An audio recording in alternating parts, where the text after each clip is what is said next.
God, help me. As a small girl, Alla didn't understand what grandmother was doing when she knelt before icons in their home in the Soviet Republic of Uzbekistan. "I'm praying," grandmother said. "Why are you praying?" Alla asked. "Who are you praying to?" "I'm praying to the God who lives in heaven," grandmother said. "We need to love him because he loves us.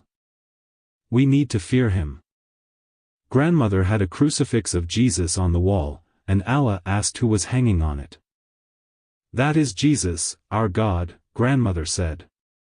"He came to earth, and people killed him." That was all that young Alla knew about God. She didn't have much faith, but she understood that she could pray to God. So, whenever she was scared, she prayed. "God, help me," she prayed. The Soviet Union collapsed, and Uzbekistan became an independent country. The once quiet streets of her town became more dangerous as drunkards and drug users came out at night.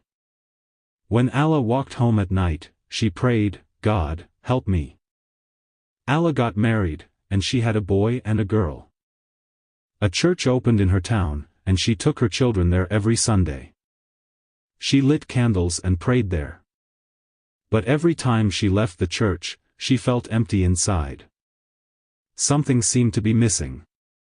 One day, a friend gave her a book as a gift. It was Patriarchs and Prophets. Alla had never heard of the author, Ellen White. But she was amazed at her vivid recounting of Old Testament stories. She read for the first time that the seventh day, Saturday, was God's Sabbath. A desire grew in her to go to a church where people worshipped on the seventh-day Sabbath. But where? Several years passed. Then an old friend, a former classmate, came to visit from another town. She told Alla that she was worshipping on Sabbath at a Seventh-day Adventist church. Alla was surprised and delighted. She wondered, are there really people in Uzbekistan who keep the seventh-day Sabbath?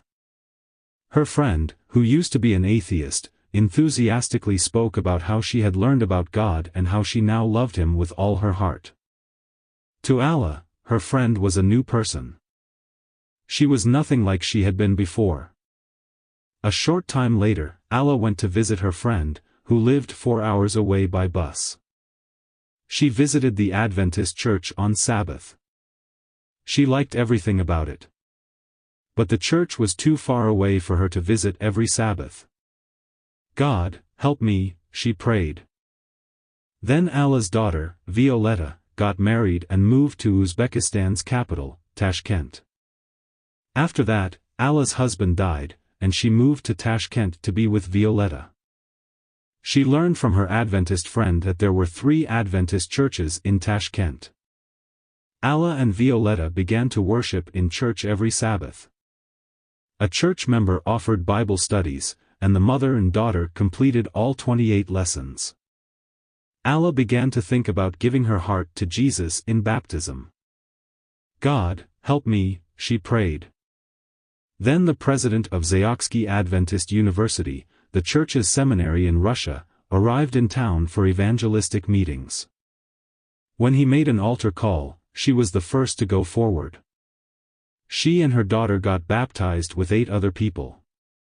Today, Alla and Violetta are faithful church deaconesses.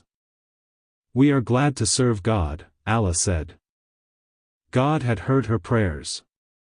He had helped her, and her heart was full.